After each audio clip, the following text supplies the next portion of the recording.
ప్రభువైన యేసుక్రీస్తు దివ్యమైన, ఘనమైన, బలమైన, శ్రేష్టమైన, ఉన్నతమైన, సాటిలేని గొప్ప నామములో మీ అందరికీ నా యొక్క హృదయపూర్వక వందనాలు తెలియజేస్తున్నాను. ప్రభు మిమ్మల్ని అత్యధికంగా ఆశీర్వదించి దీవించును గాక. ఆమేన్, హల్లెలూయా. ఈరోజు ప్రభు మనతో మాట్లాడబోతున్న అంశం తప్పించబడిన పట్టణం. పట్టణం తప్పించబడిందట. ఏం అద్భుతం! దేవునికి స్తోత్రం. నా దర్శనం ఏంటంటే మన ప్రొద్దుటూరు పట్టణం తప్పించబడాల. హల్లెలూయా. దేవునామానికి మహిమ కలుగును గాక. మన చుట్టుపక్కల ప్రాంతాలన్నీ కూడా తప్పించబడాల. మన రాష్ట్రం తప్పించబడాల. మన రాయలసీమ తప్పించబడాల. మన భారతదేశం తప్పించబడాల. దేవునామానికి మహిమ కలుగును గాక. పరిశుద్ధమైన గ్రంథంలో 2 పట్టణాలు ఉన్నాయి. ఒక పట్టణం శిక్షను అనుభవించింది, ఒక పట్టణం మాత్రం తప్పించుకుంది. హల్లెలూయా. దేవునామానికి మహిమ కలుగును గాక. మొట్టమొదటి పట్టణం, శిక్షను అనుభవించిన పట్టణం ఏ పట్టణం అంటే సొదొమ గొమొర్రా అన్న పట్టణం. సొదొమ గొమొర్రా అన్న పట్టణం ఏమైపోయిందో తెలుసా? అది శిక్షకు గురి అయింది. లేక ఇంకొక మాట చెప్పాలంటే తీర్పుకు గురి అయింది అది. దానికి స్తోత్రం. అయితే తప్పించబడిన పట్టణం ఏ పట్టణం అంటే నినెవే పట్టణం. నినెవే పట్టణం తప్పించబడింది. అది శిక్షింపబడ్డానికి, ఇది తప్పించబడ్డానికి ఏంటి కారణాలు? What is the reason? Amen. అది ఎస్కేప్ కావడానికి, ఇది జడ్జ్మెంట్ పొందుకోవడానికి. హల్లెలూయా. ఆమేన్. ఈరోజు మనము వీటి గురించి మనం ధ్యానించబోతున్నాం. Praise the Lord. హల్లెలూయా. ఈ యొక్క సొదొమ గొమొర్రా అన్న పట్టణానికి అది ఎందుకు తప్పించుకోలేకపోయింది, ఎందుకు ఆ పట్టణము నాశనమైంది, ఎందుకు ఆ పట్టణము తీర్పులోనికి వచ్చింది అన్న దానికి ఒక వాక్యం మనం చూసుకుందాం. చూడండి, ఆదికాండము 19:12. అప్పుడు ఆ మనుష్యులు లోతుతో ఇక్కడ మరి ఎవరు ఉన్నారు? ఇక్కడ నీకు మరి ఎవరున్నారు? నీ అల్లుణ్ణి, నీ కుమారులను, నీ కుమార్తెలను ఈ ఊరిలో నీకు కలిగిన వారందరినీ వెలుపలికి తీసుకొని రమ్ము. మేము ఈ చోటు నాశనము చేయవచ్చితిమి. వారిని గూర్చిన మొర యెహోవా సన్నిధిలో గొప్పదాయను గనుక దాన్ని నాశనము చేయుటకు యెహోవా మమ్మను పంపెనని చెప్పగా, చాలా లోతు బయటికి వెళ్ళి తన కుమార్తెలను పెండ్లాడనై ఉన్న తన అల్లుళ్ళతో మాట్లాడి లేండి, ఈ చోట విడిచి రండి. యెహోవా ఈ పట్టణమును నాశనము చెయ్యబోచున్నాడని చెప్పెను. అయితే అతడు తన అల్లుళ్ళ దృష్టికి ఎగతాళి చేయు వాని వలె ఉండెను. హల్లెలూయా. దేవునికి స్తోత్రం. ఎగితాళి ఎంత ప్రమాదం తెలుసా? సస్తావు. ఆమేన్. ఒకరు భక్తిగా, ఒకరు భయంగా, ఒకరు విశ్వాసంగా, ఒకరు పరిశుద్ధంగా ప్రయాణాలు చేస్తుంటే వాళ్ళని చూసి ఎగతాళి చేసినావు అనుకో, నీకు లాస్ట్లో దొరికితే అగ్నిగుండమే. పురుగు చావదు, అగ్ని ఆరదు. అది బహు భయంకరమైన ప్రాంతం. దేవుడు ఏం తీర్పు తీర్చాడు, నువ్వే పోయి పడతావు దాంట్లో. ఎందుకంటే నువ్వు చేసిన ఎగతాళి దేవుని ముందు నిలబడడానికి శక్తిని ఇవ్వదన్నమాట. లోతుకు తెలుసు. ఎందుకంటే లోతు దేవునితో అనుబంధం కలిగినోడు. ఆయన నీతిమంతుడు అని దేవుని వాక్యం సెలవిస్తూ ఉంది. అబ్రహాముతో చక్కగా నడుచుకున్నాడు కొన్ని రోజులైనా. కాబట్టి ఆ విశ్వాసం, ఆ ప్రేమ, దేవుని యొక్క కార్యాలన్నీ ఎరిగినవాడు. కానీ పోయి ఏ పట్టణంలో ఉన్నాడంటే దేవుని మాట కానీ, దేవుని కానీ, లక్ష్య పెట్టిన వాళ్ళు ఎగతాళి చేసేవారు. ఈ అల్లుళ్ళు ఎగతాళి చేయడానికి కారణం ఏంటంటే, అల్లుళ్ళు ఏ ఊరోళ్ళు చూసారా? ఆ పట్టణంలో ఏముందో అదే అల్లుళ్ళలో ఉంది కాబట్టి వాళ్ళు ఏం చేశారు? ఎగతాళి చేయడం ప్రారంభించారు. ఎగతాళి చేస్తూ లక్ష్య పెట్టలేదైనా, లోతును పట్టించుకోలేదు, వాళ్ళు ఆయన మాటను పట్టించుకోలేదు, దేవుని తీర్పును పట్టించుకోలేదు. ఇదంతా మామూలే. కొంతమంది అంటుంటారు ఇదంతా కామన్. ఆ కామన్ అనేది చాలా డేంజర్. హల్లెలూయా, దేవునికి స్తోత్రం. స్వయాన దేవుడే తన దూతలను ఆ ప్రాంతానికి పంపించాడు. స్వయాన దేవుడే దిగి వచ్చి ఆ ప్రాంతాన్ని తప్పించాలని ఇష్టపడ్డాడు. స్వయాన దేవుడే ఆ ప్రాంతంలో ఒక అవకాశం ఇవ్వాలని చూశాడు. కానీ వాళ్ళు ఏం చేశారు తెలుసా? ఎగతాళి చేశారు. ఎగతాళితో పాటు వచ్చిన వారిని ఏం చేయాలనుకున్నారు? వాళ్ళు వారితో పాపం చేయాలనుకున్నారు. అంటే వచ్చిన వారికి మర్యాద లేదు, వచ్చిన వారిని గౌరవించే విధానం లేదు. ఇంకొక మాట చెప్పాలంటే వారు ఏమి ఎక్కి ఉన్నారు తెలుసా? ఆమేన్. వారి కనులు నెత్తి మీద ఉన్నాయి. హల్లెలూయా. అంటే వారికి ఏది మంచి ఏది చెడు ఏమి కనబడడం లేదు. వారి మనోనేత్రాలంతా మూయబడిన స్థితిలో ఉన్నారు. పాపానికి బానిసలైన స్థితి, పాపం లేకుంటే బ్రతకలేని పరిస్థితుల మధ్యలో ఉంటున్నారు. అయితే ఈ ప్రత్యేకంగా ఉన్న ఈ కుటుంబం, ఈ బిడ్డలు చెప్తున్నా కూడా వాళ్ళకి ఎట్లున్నారు? వాళ్ళు ఎగతాళిగా ఉన్నారు, ఎగతాళి చేస్తూ ఉన్నారు. అయితే ఈరోజు మనకు ప్రభు నేర్పిస్తున్న పాఠం, ఈరోజు మన భక్తిని చూచి, ఈరోజు మన విశ్వాసాన్ని చూచి, ఈరోజు మన ప్రార్థనా జీవితాన్ని చూసి, ప్రతిరోజు నువ్వు ప్రభుతో గడుపుతున్న సమయాన్ని చూచి, కొన్నిసార్లు కొంతమంది నిన్ను ఎగతాళి చేస్తారు. నీ ఇంటోళ్ళే కావచ్చు, బయటోళ్ళే కావచ్చు, ఎక్కడోళ్ళో కావచ్చు. వారు ఎగతాళి చేస్తారని నువ్వు భయపడొద్దు. వారు ఎగతాళి చేస్తారని నువ్వు ఏదో ఆగిపోవద్దు. వారు ఎగతాళి చేస్తారని నువ్వు ఏదో కృంగిపోవద్దు. వారు ఎగతాళి చేస్తారని ఏదో అనుకోద్దు. కానీ ఏం చేయాలా? విశ్వాసమునకు కర్తయు దానిని కొనసాగించు వాడైన యేసు వైపు చూస్తూ ఈ పందెపు రంగములో ఓపికతో సాగిపోవాలంతే. Praise the Lord. Hallelujah, amen. ఎగతాళి వచ్చిందంటే నినివే పట్టణమే అనుకోవాలి. ఆమేన్. ఎగతాళి ఎగతాళి ఎగతాళి ఈరోజు అది చాలామంది జీవితాలు కనబడుతూ ఉంది. ఒకవేళ నీలో అది ఉందేమో, ఈరోజు మారు మనసు పొందు. అది చాలా ప్రమాదకరమైంది. హల్లెలూయా. వారికి రక్షింపబడే అవకాశం వచ్చిందండి. వారికి తప్పించుకునే అవకాశం వచ్చిందండి. వారికి ఒక మంచి అవకాశం వారికి వచ్చింది. కానీ వాళ్ళు ఏం చేశారు? ఎగతాళి చేశారు. దేవుని మాటకి ఎగతాళి చేశారు. దేవుని యొక్క సన్నిధికి ఎగతాళి చేశారు. దేవుని యొక్క కార్యాలను ఎగతాళి చేశారు. ఆయన తీర్పుని ఎగతాళి చేశారు. అందుకే వాళ్ళు ఉండిపోయారు. కుమార్తెలు మాత్రం బయటకు వచ్చేసారు. హల్లెలూయా, దేవునికి స్తోత్రం. అందుకే ఆ పట్టణం ఏమైంది? నేను నినివే పట్టణం గురించి ధ్యానిస్తున్నప్పుడు నాకు ఈ లోతు గారు ఉన్న సొదొమ గొమొర కూడా ఆలోచన వచ్చింది. ప్రభువా, నీకేమైనా పక్షపాతం ఉందా అని అడిగాను. ఎందుకంటే ఆ పట్టణం కూడా కాపాడొచ్చు కదా, ఈ పట్టణాన్ని కాపాడినట్లు అని ప్రభు దగ్గర నేను అడుగుతుంటే ప్రభు నాకు ఈ వాక్యం చూపించారు. నాన్న, వాళ్ళలో ఎగతాళి చేసే రకాలరా వాళ్ళు ఎటువంటి వాళ్ళు? ఎగతాళి చేసే రకం వాళ్ళు. ఇంకొకటి ఏంటంటే ఎవరిని కేర్ చెయ్యరు. ఒకలాంటి గర్విష్ఠులు వాళ్ళు. ఎందుకంటే నేను ఏ దేవుణ్ణో తెలుసా? అహంకారులను ఎదిరించి దీనులకు నేను కృప చూపించేవాడిని. ఆ మాట మీద నిలబడేవాడిని నేను. నా లక్షణం అది. గర్విష్ఠులను ఏర్పారేస్తానన్నాడు. అహంకారంగా ఎవడైనా ప్రవర్తిస్తే వానికి గడ్డే తినిపిస్తే అటువంటివని నేను అన్నాడు. ఆమేన్. హల్లెలూయా. అది నాకు కూడా హెచ్చరికలాగా తీసుకున్నాను నేను. ఆమేన్. మనం ఎగతాళులు చేయడం మానుకోవాలా. హల్లెలూయా. దేవునికి చదువుకుంటాడా, ఒరే గుడ్డోడా, ఒరే నత్తోడా, ఒరే మూగోడా అని అంటుంటా. అది కూడా ప్రమాదమే. అంటే నీవు సృష్టికర్తను ఎగతాళి చేస్తున్నావు. వాడు గుడ్డిగా ఉండడం, వాడు కుంటిగా ఉండడం, వాడు ఇంకా ఏదో బలహీనతతో లేకపోతే రూపంలో ఏదో మార్పుతో ఉండడం దేవునికి ఇష్టమైందా? నువ్వెవరు నేనెవరు పేరు పెట్టడానికి? దేవునికి ఇష్టమైంది అది.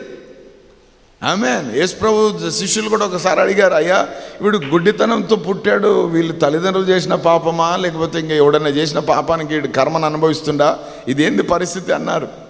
ఆమేన్. ఈరోజు ప్రసంగికులు అయితే కరెక్ట్గా తాత ముత్తాతలు చేసింది అని వెంటాడుతుందని చెప్పేవాళ్ళేమో, కానీ యేసు ప్రభు అదేం చెప్పలే. ఏమన్నాడు, నానా వీడి రోజు గుడ్డితనానికి పుట్టడానికి కారణం ఏంటంటే వీని యందు దేవుడు తన కార్యాన్ని చేయాలని ఇష్టపడుతున్నాడు, వీని ద్వారా దేవుడు తన నామాన్ని మహిమపరచుకోవాలని ఇష్టపడుతున్నాడు. ఇది మహిమ కొరకే వచ్చింది కానీ శాపం కాదు. ప్రైజ్ ద లార్డ్, హల్లెలూయా. ఎవడి పాపానికి వాడే బానిస, ఎవడి పాపానికి వాడే మొయ్యాల్సిందే.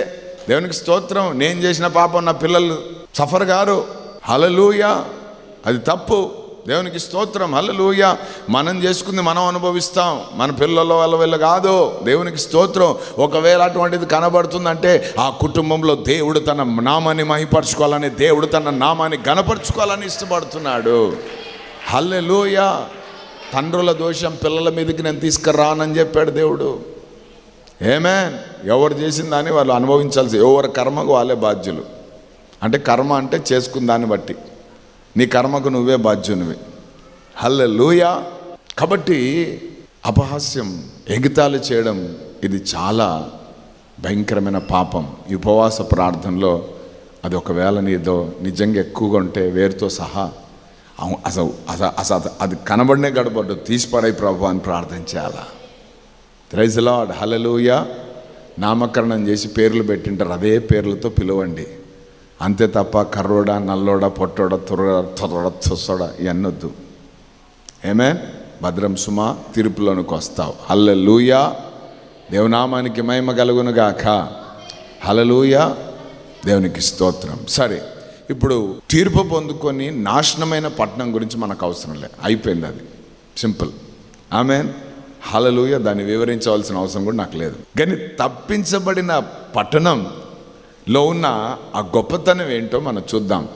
ఆ తప్పించబడిన పట్టణంలో ఉన్న గొప్పతనం, ఆ పట్టణస్థులు ఎట్లా ప్రవర్తించారో, వారి ప్రవర్తన ఏ రీతిగా దేవుని దృష్టిలో ఉందో, ఆ ప్రవర్తనకు వారు ఏ రీతిగా దేవుడు వారికి రియాక్ట్ అయ్యాడో అవి మనం నేర్చుకొని మనం పాటిస్తూ మన పట్టణాన్ని కూడా తప్పిద్దాం.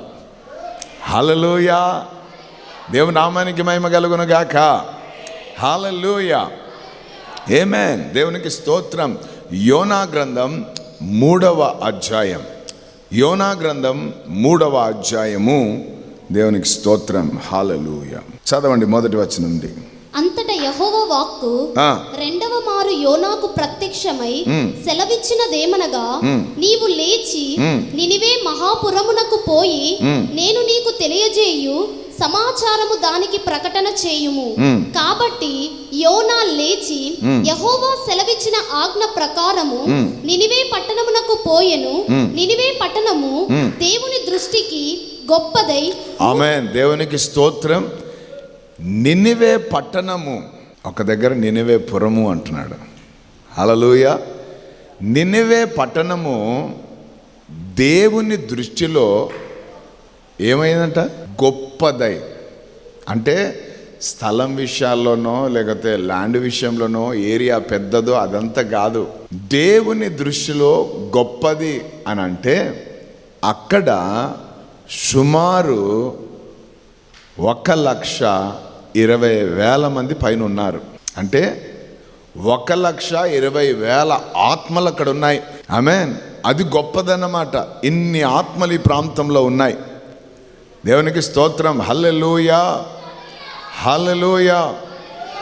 ఈ వాక్యం ధ్యానిస్తుంటే నేను ప్రభుని అడిగాను, 120 లక్షల మంది కదా, 1,20,000 మంది ఆ పట్టణంలో, అది నీకు గొప్పగా కనిపించిందా? మా ప్రొద్దుటూరులో 3,07,000 మంది ఉన్నారు, మా ప్రొద్దుటూరు కూడా నీ దృష్టిలో గొప్పగా కనబడాలయ్యా. దేవునికి స్తోత్రం. హల్లెలూయా. మన ప్రొద్దుటూరు పాపులేషన్ ఎంత తెలుసా? 3,07,000 మంది. దేవునికి స్తోత్రం. ప్రతిరోజు వీళ్ళ కోసం కన్నీళ్ళు కార్చాల మనం. హల్లెలూయా. మన పట్టణము తప్పించబడాలా. దేవనామానికి మహిమ కలుగును గాక. హల్లెలూయా. హల్లెలూయా. అది మన బాధ్యత అయి ఉన్నది. ఓకే, దేవుని దృష్టిలో నినవే అదేం పట్టణమట? గొప్పదై ఉండెనా? దేవుని దృష్టికి గొప్పదై 3 దినముల ప్రయాణమంత పరిమాణము గల పట్టణము. యోనా ఆ పట్టణములో 1 దిన ప్రయాణమంత దూరము సంచరించుచు, 1 దినమంత ప్రయాణ దూరము సంచరించుచు, ఇక 40 దినములకు నినివే పట్టణము నాశనమగునని ప్రకటన చేయగా, నినివే పట్టణపు వారు దేవుని యందు విశ్వాసముంచి, ఆమేన్, దేవుని నామానికి మహిమ కలుగును గాక. హల్లెలూయా. ఇంకా 40 రోజుల్లో ఒక టైం చెప్పేశాడు. ఎవరు? యోనా. ఎవరికి చెప్పాడు? నినివే పట్టణానికి. అది ఊరంతా తిరగాలంటే ఎన్ని రోజులు పడుతుంది? 3 రోజులు పడుతుంది. ఈయన 1.5 రోజుల్లోనే ఏం చేశాడు? సువార్త చేసేసాడు. హల్లెలూయా. ఎందుకంటే రెస్ట్ తీసుకోవాలి కాబట్టి. ఆమేన్. 40 రోజుల్లో మీకు తీర్పు రాబోతుంది. 40 రోజుల్లో మీ పట్టణానికి శాపం రాబోతోంది. 40 రోజుల్లో దేవుని యొక్క ఉగ్రతను మీరు చూడబోతున్నారు అని నినివే ప్రజలకు అతడు ప్రకటించారు. దేవునికి స్తోత్రం. సువార్త ప్రకటించారు. హల్లెలూయా. దేవుని నామానికి మహిమ కలుగును గాక. ఈ సొదొమ గొమొర్రా ప్రాంతస్తులు ప్రకటించబడినప్పుడు సేవకులు ప్రకటించిన, దేవుడు ప్రకటించిన వాళ్ళంత సీరియస్గా తీసుకోలేదు. అందుకే ఆ పట్టణానికి బహు భయంకరమైన తీర్పు వచ్చింది. కానీ వీరు మాత్రం ఏం చేశారంట? ఆ వార్త ఎప్పుడైతే విన్నారో, ఆ మాట ఎప్పుడైతే విన్నారో, ఆ ప్రకటన ఎప్పుడైతే విన్నారో, విన్న మరుక్షణమే దేవునికి స్తోత్రం, హల్లెలూయా, ఉపవాస ప్రార్థనను చాటించారు వాళ్ళు. దేవనామానికి మహిమ కలుగును గాక. ఉపవాస ప్రార్థన ద్వారా ఈ భయంకరమైన తీర్పుల నుండి మేము బయటపడతాము. ఉపవాసం ఉండి దేవుని సన్నిధిలో మేము కూర్చుంటే, ఉపవాసం ఉండి దేవుని సన్నిధిలో మేము అంగలారుస్తే, ఉపవాసం ఉండి దేవుని సన్నిధిలో మేము ప్రార్థన చేస్తే మాకు ఈ భయంకరమైన శిక్ష నుండి దేవుడు మమ్మల్ని తప్పిస్తాడు అన్న విశ్వాసముతో. హల్లెలూయా. ఫస్ట్ అక్కడ వాడబడింది ఏంటి? దేవుని యందు విశ్వాసముతో. గట్టిగా చెప్పండి ఆమేన్. ఉపవాసము చాటించినప్పుడు ఉపవాస ప్రార్థనకు వచ్చేవాడు, ఉపవాసములో కూర్చునేవాడు, ఉపవాసము చేస్తున్న వాడిలో మొట్టమొదటిగా ఉండవలసిన లక్షణం ఏంటంటే విశ్వాసం ఉండాలా. దేవుని యందు విశ్వాసం ఉండాలా. ఆయన వాక్యమందు విశ్వాసం ఉండాలా. ఆయన వాగ్దానముల యందు విశ్వాసం ఉండాలా. విశ్వాసం లేకుండా దేవునికి ఇష్టలై ఉండుట అసాధ్యం. వీరు తప్పించబడ్డానికి మొట్టమొదటి కారణం ఏంటంటే నినెవే పట్టణస్థులు మంచి దేవుని యందు మంచి విశ్వాసం కలిగిన వాళ్ళు. హల్లెలూయా. ఆమేన్. సో ఉపవాస ప్రార్థనకు వస్తున్న నీవు ఈ 18 రోజు ఎంత విశ్వాసంతో ప్రార్థన చేస్తున్నావు? ఆమేన్. హల్లెలూయా. విశ్వాసంతో చేస్తున్నావా లేక పెదవులతో చేస్తున్నావా? లేక జస్ట్ అందరు చేస్తున్నారు కాబట్టి మనం చేయాలి, సేవకుడు చెప్పాడు కాబట్టి చేయాలి, లేకపోతే అందరూ ఆమెన్ అన్నారు కాబట్టి మనం అనాలి, నా భార్య పోరు పట్టుకోలేక నేను వచ్చా, నా భర్త పోరు పట్టుకోలేక వచ్చా అని ఇటువంటి దాంట్లో ఉన్నావా? లేకపోతే దేవుని యందు విశ్వాసముతో నువ్వు ప్రార్థన చేస్తున్నావా? Praise the Lord. హల్లెలూయా. దయ్యాలు పోవాలన్నా, రోగాలు పోవాలన్నా విశ్వాసం ఉండాలి. ఏమే నీ జీవితం అసాధారణమైనవి నువ్వు చూడాలంటే విశ్వాసం ఉండాలా. Praise the Lord. హల్లెలూయా. విశ్వాస సహితమైన ప్రార్థన రోగిని స్వస్థపరుస్తుంది అని వాక్యం చెప్తా ఉంది. ఆమేన్. హల్లెలూయా. కాబట్టి ఆ పట్టణం అంతా కూడా, ఆ పట్టణస్థులందరూ కూడా దేవుని యందు విశ్వాసం ఉంచారు.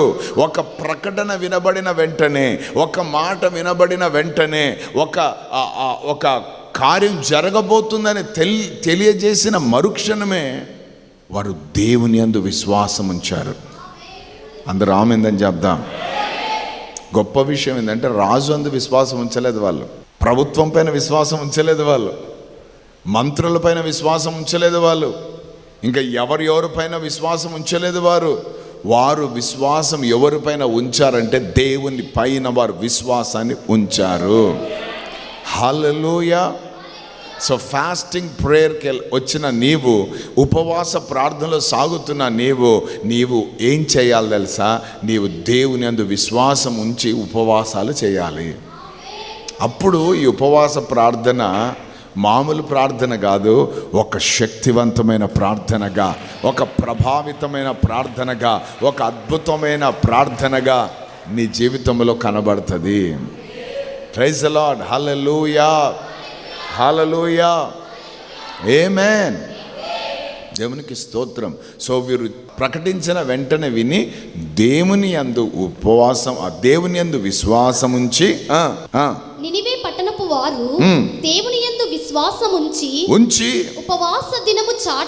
ఉపవాస దినాన్ని చాటించి గనులేమి అల్పులేమి అందరూ గోనె పట్ట కట్టుకొనిరి. అందరూ ఆమేన్ చెప్పండి.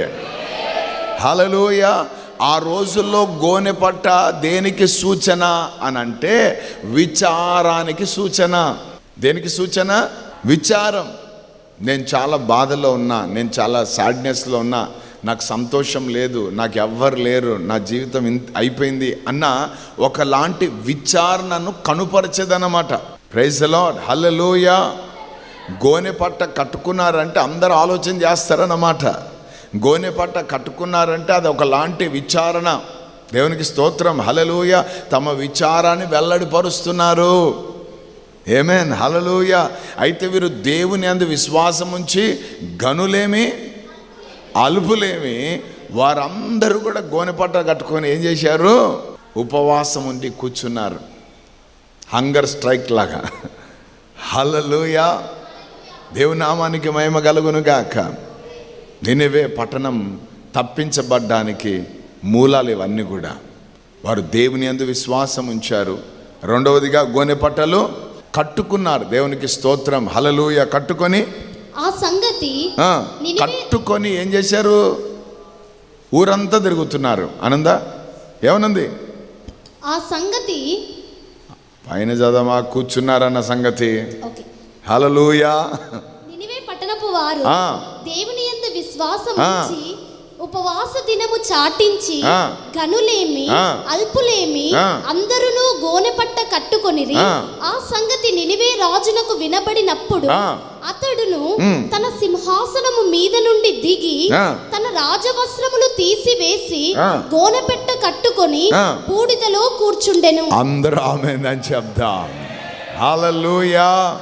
అంటే ఆ పట్టణం అంతా కూడా ఉపవాస దినాల్లోకి వచ్చేసారు. రాజును పోయి పర్మిషన్ అడగలేదు వీళ్ళు. సువార్త కాదు, హెచ్చరిక వార్త విన్న మరుక్షణమే వీరందరూ ఏమయ్యారు తెలుసా? దేవునికి స్తోత్రం. తమ విచారాన్ని వ్యక్తపరచడానికి గోనె పట్ట కట్టుకొని కూర్చున్నారు. వారు కూర్చున్నది రాజు గారికి వినబడింది. ఆమేన్. హల్లెలూయా. ఎందుకంటే రాజుగారి దగ్గర పోవాలంటే ఏముండాలా? పర్మిషన్లు ఉండాలా. హల్లెలూయా. కానీ ఇక్కడ మనం చూస్తే ఎవరి ప్రాణానికి వాళ్ళే బాధ్యులన్న రీతిగా మా ప్రాణం పోయే పరిస్థితి వచ్చింది. ఎందుకంటే సొదొమ గొమొర గురించి మాకు తెలుసు, అక్కడ జరిగిందే ఇక్కడ జరుగుతుందేమో. ఎందుకు వచ్చిన గొడవ? దేవుని యందు విశ్వాసం ఉంచి ఆయన సన్నిధిలోనే కూర్చుంటే సరిపోతుంది కదా. అక్కడిక్కడ పోయేదానికంటే, వాళ్ళని వీళ్ళని అడిగేదానికంటే, వారిని విని ఆ చెప్పినోని పట్టుకొని బతిమలాడేదానికంటే ఏదో ఒకటి చెయ్యోనా, ఏదో ఒకటి చెయ్యోనా. మీ సావును చూడాలనుకున్నాడు యోనా. హల్లెలూయా. అని యోనాను పట్టుకోలేదు వాళ్ళు, ఆయన చెప్పేది మాత్రమే విన్నారు అంతే. కానీ వీళ్ళు నెక్స్ట్ ఏం చేశారు?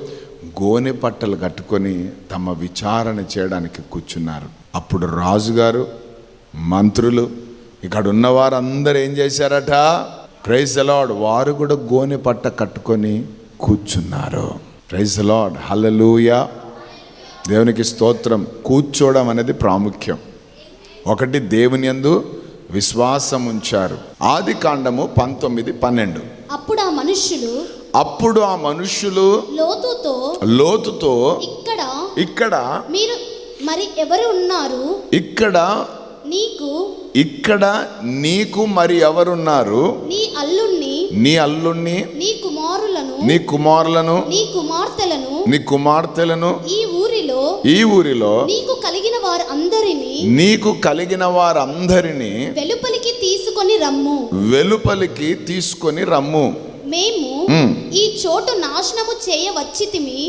వారిని గూర్చిన మొర యెహోవా సన్నిధిలో గొప్పదాయను గనుక దాన్ని నాశనము చేయుటకు యెహోవా మమ్మను పంపెనని చెప్పగా లోతు బయటికి వెళ్ళి తన కుమార్తెలను పెండ్లాడనై ఉన్న తన అల్లుళ్ళతో మాట్లాడి లేండి ఈ చోట విడిచి రండి.